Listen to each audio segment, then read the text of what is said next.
Dari hipertensi, terus akhirnya end up jadi sakit stroke. Kacau banget sih hidup saya, kayak dunia sih seakan-akan hancur sih. Pernah banget bertanya kepada Tuhan, Tuhan, why me? Saya tuh sempet pengen, saya berpikir, buat apa lagi hidup?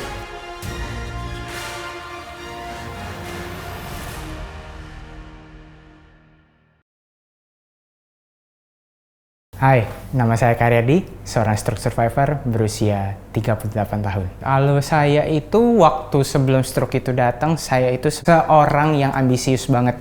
Jadi saya punya mimpi bisa dapat ini pada usia sekian, terus bisa punya rumah pada usia sekian, tapi itu semua hilang.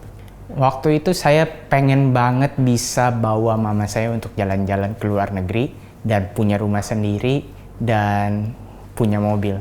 Itu 3 komponen yang waktu itu saya kejar banget dalam hidup saya. Jadi kalau misalnya boleh cerita, waktu itu saya menempatkan Tuhan ke nomor 2. Karena kalau dibilang angkanya 1-100, Tuhan itu cuma 30%-nya, sisanya saya sendiri. Kenapa begitu? Karena saya merasa saya yang bisa ngatur kehidupan saya sendiri. Dan Tuhan itu cuma ngebantu dikit-dikit doang, dan itu sebuah pola pikir yang saya berasa salah banget sih. Kalau saya tuh kerja biasanya start dari jam 7 pagi, terus jam 12 istirahat, habis itu jam 1 masuk kerja lagi, terus sampai jam 11 malam. 11 malam itu baru pulang nyampe rumah masih bikin laporan sampai jam 1 atau jam 2 malam. Dan terus itu berulang. Saya tuh bener-bener pengen banget buat ngebuktiin kalau saya tuh mampu, kalau saya itu kuat, saya bisa menghasilkan dan menjadi sesuatu yang berguna bagi keluarga saya gitu. Jadi waktu itu sebelum saya terkena stroke ya, jadi pola hidup saya itu makannya sembarangan dan istirahatnya sembarangan, apalagi nggak olahraga. Itu semuanya ngumpul jadi satu dan akhirnya nyebabin saya stroke.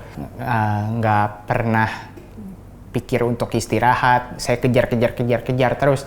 Jadi hal-hal seperti itulah yang menyebabkan saya pertama-tama dari hipertensi, terus akhirnya end up jadi sakit stroke. Waktu kejadian itu saya berusia 29 tahun. Sebelum kena stroke itu, saya tiba-tiba tarik mundur ya, 1 minggu sebelumnya itu saya sempat yang namanya pipis saya berdarah gitu. Dan setelah itu bukannya worry, saya malah ya udah berdarah doang, minum obat juga beres gitu kan. Tapi setelah seminggu kemudian, which is itu hari judgment day-nya saya itu tiba-tiba mendadak capek dan saya pengen duduk sambil minum kopi. Saya duduk minum kopi, tiba-tiba kepala saya pusing dan ngerasa kayak, aduh ini nggak bener nih, ada yang salah. Tiba-tiba langsung saat itu blek, jatuh pelan-pelan. Dan tapi untungnya itu waktu terjadi dalam keadaan duduk. Kalau misal dalam keadaan berdiri terus jatuh itu mungkin hasilnya akan lebih parah lagi daripada apa yang saya alamin. Waktu itu saya pas kena stroke-nya itu nggak sempat mikir what will happen to me. Tapi saya cuma berasa ini kayaknya nggak bener nih, ada yang salah nih. Dan tiba-tiba emang saya nggak bisa ngomong dan ngomong sama teman saya juga kayak tolongin gue dong. Hal seperti itu aja, itu udah nggak bisa ngomong, cuma bisa bayangkan itu betapa kayak mungkin saya shock ya, kenapa nggak bisa ngomong, what happened to me gitu.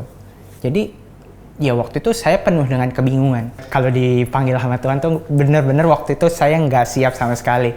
Kenapa? Karena ya jangan dulu dong Tuhan, ini itunya belum kesampaian, gimana? Waktu itu saya sempat nggak sadar selama 5 hari. Kalau waktu itu saya berasanya cuma satu yang saya ingat, saya nggak bisa gerak, semua badan nggak bisa gerak. Even yang keadaan sehatnya ya, yang bagian sebelah kiri sehatnya, itu juga nggak bisa gerak, nggak tahu kenapa gitu. Waktu itu saya di rumah sakit 25 hari ya, kalau nggak salah 25 hari. Terus pulang, tapi seminggu kemudian itu saya masuk rumah sakit lagi. Seminggu, jadi kurang lebih ya 30 harian lebih lah ya totalnya. Nah, dan ya kacau banget sih hidup saya. Waktu itu berasanya kayak, harus gimana ya? Udah begini, terus kepikiran, bisa nggak nanti kalau misalnya saya bisa kerja lagi? Orang-orang bisa terima nggak? Karena udah nggak bisa gerak nih. Apa yang bakal terjadi sama saya? Apa yang bakal terjadi kalau misalnya saya nggak bisa kerja? Setelah yang saya keluar dari rumah sakit dan saya udah bisa jalan, itu tetap saya berasa insecure. Kenapa? Karena saya jalannya waktu itu masih nyeret ya. Jadi kalau saya tuh jalan, biasa kan kiri kanan. Kalau saya tuh kiri, kanannya tendang dulu nih ke samping, baru lurus lagi. Saya insecure di situ. Kenapa? Karena waktu itu pernah saya ke suatu mall, tiba-tiba pegawai toko waktu itu ngeliatin saya dari bawah ke atas, berkali-kali. Saya tuh negur dia langsung dengan keras. Kenapa lo? Emang nggak boleh orang sakit? Tapi sebenarnya dalam hati, ya jadi kayak, waduh, dia aja ngeliatin gue gini. Gimana dengan orang lain ya? Gimana dengan orang-orang yang dari sana ngeliat, wih, orang stroke nih. Atau, kenapa nih? Kayaknya ini sakit nih. Mama sedih, kakak saya sedih, dan orang-orang yang di dekat saya juga sedih gitu. Terutama mama sih. Mama bener-bener kayak, aduh, Di, kenapa sih lu sakit gini? Kenapa nggak gua aja? Ya itu yang nyebabin saya kayak berpikir, nggak bisa gini, harus cepet-cepet sembuh. Kalau nggak, nanti mama makin lama makin stres gitu. Waktu itu saya sempat doa seperti ini, Tuhan, sembuh atau nggak sembuh itu nggak masalah.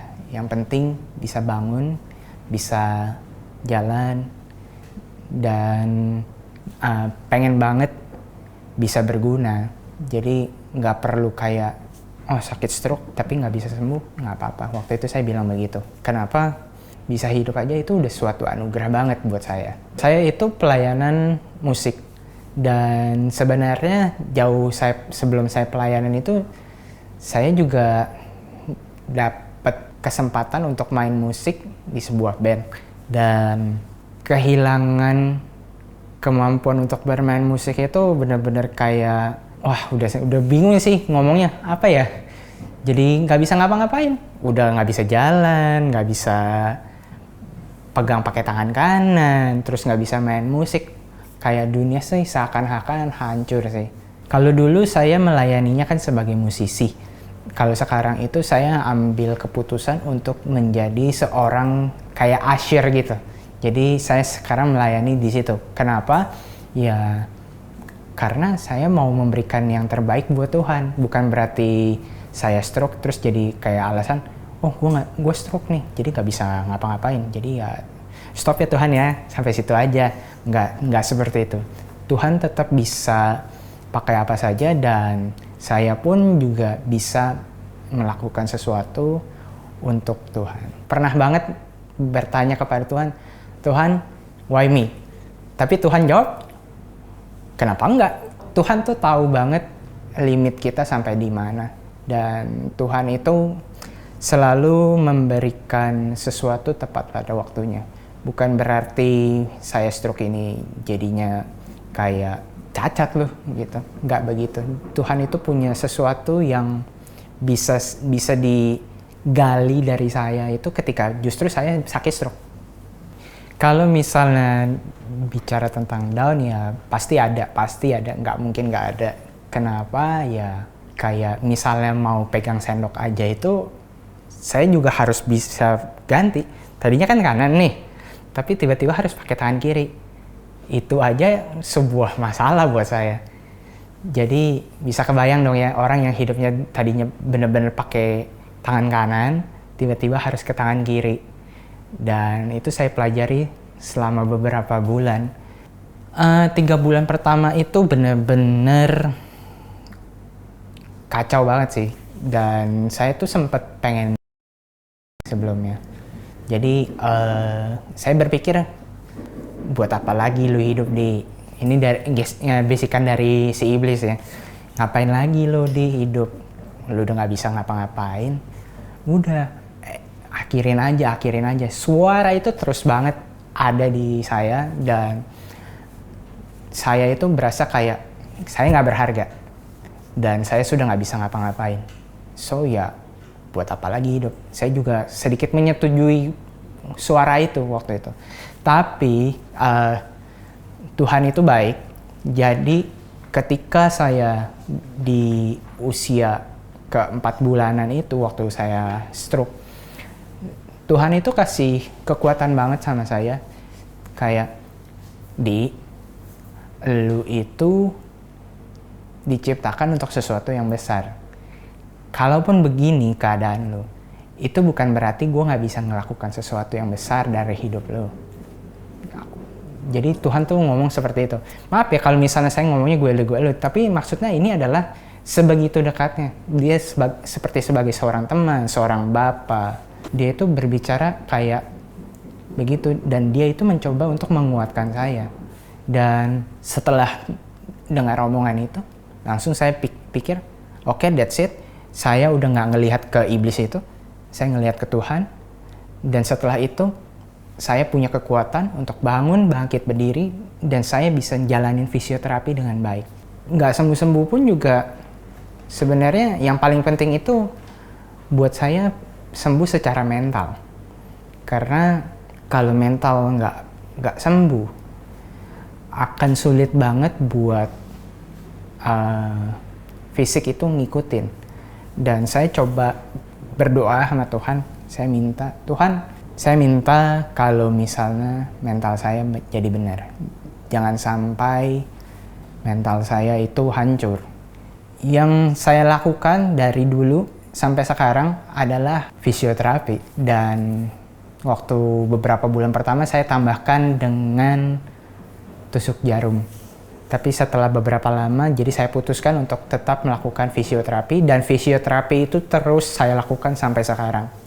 Sembuh nggak? Belum. Tapi kenapa tetap lakukan? Ya karena butuh fisioterapi untuk bisa tetap menggerakkan otot-otot yang mati gitu. Jadi kalau ototnya itu nggak bisa gerak, ya bukan berarti nggak bisa dilatih. Masih bisa dilatih, masih bisa bergerak.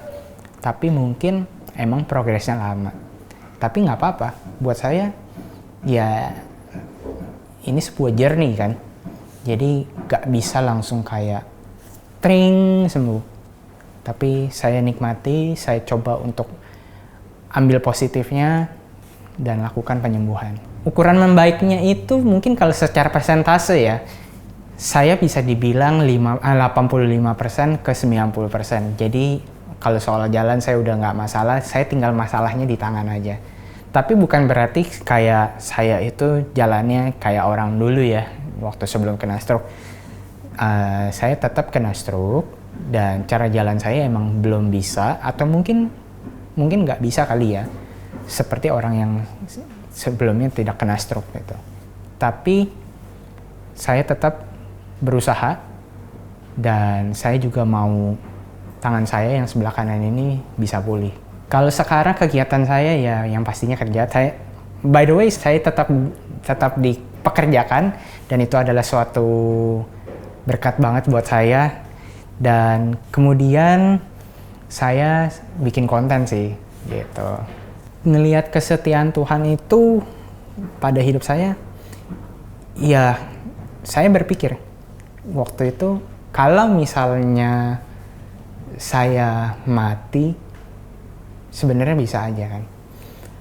Tapi Tuhan mau kasih lihat kalau dia itu setia, dan dia selalu ada even di keadaan saya yang terpuruk sekalipun. Itu udah lewat. Sekarang juga masih tetap bersama-sama saya. Jadi buat apa khawatir akan hari esok kalau emang Tuhan yang pegang kendali atas kehidupan kamu. Punya mimpi itu nggak apa-apa, benar.